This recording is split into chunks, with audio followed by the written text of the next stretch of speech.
নমস্কার বন্ধুরা, রবিবারের দিনে আমি আবার একটা শীতের দিনের বেগুন খুব সুস্বাদু হয় শীতের দিনের বেগুন এবং ওই শীতের ধনেপাতা দিয়ে আমি একটা রেসিপি নিয়ে চলে এসেছি। খুব সহজেই ঘরে এগুলো সবাই মোটামুটি থাকে প্রথমে, এবং এটা রুটি এবং ভাত দিয়ে খেতে খুবই ভালো লাগে, লুচি পরোটা দিয়ে অতটা ভালো লাগে না। আমি প্রথমে বেগুন এরকম চাক চাক করে কেটে নিয়ে, এরকমই কাটতে হবে, কাটায় অনেক সময় তরকারির স্বাদ বাড়ে।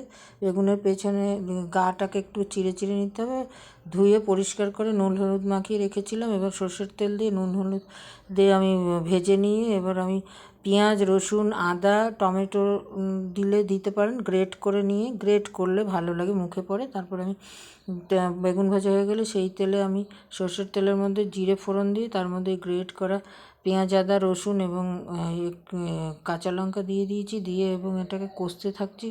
তখন কষার সময় নুন হলুদ দিয়ে দিলাম। এবার আদার গন্ধটা চলে গেলে তখন আমি গুঁড়ো, যে ধনের গুঁড়ো জিরের গুঁড়ো কিছুটা লাল লঙ্কার গুঁড়ো জলে গুলে এর মধ্যে আমি দিয়ে দিলাম। যখন পেঁয়াজ রসুন আদার তেল ছাড়লো তখন, এবং অল্প জল দিতে হবে কারণ বেগুনটা ভাজাই ছিল, নাহলে গলে যাবে।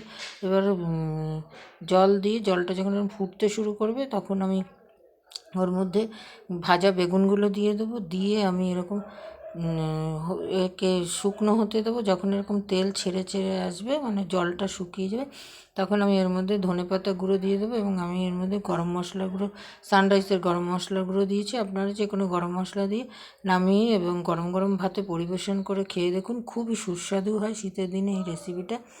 আমরা এটাকে মোটামুটি বেগুনের একটা ঝাল বলি, আপনারা কোনো কিছু নাম জানলে বলতে পারেন, কমেন্টে জানাতে পারেন।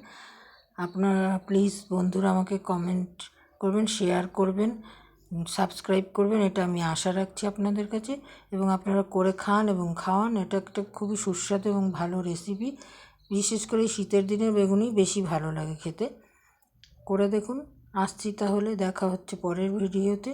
সবাই ভালো থাকবেন।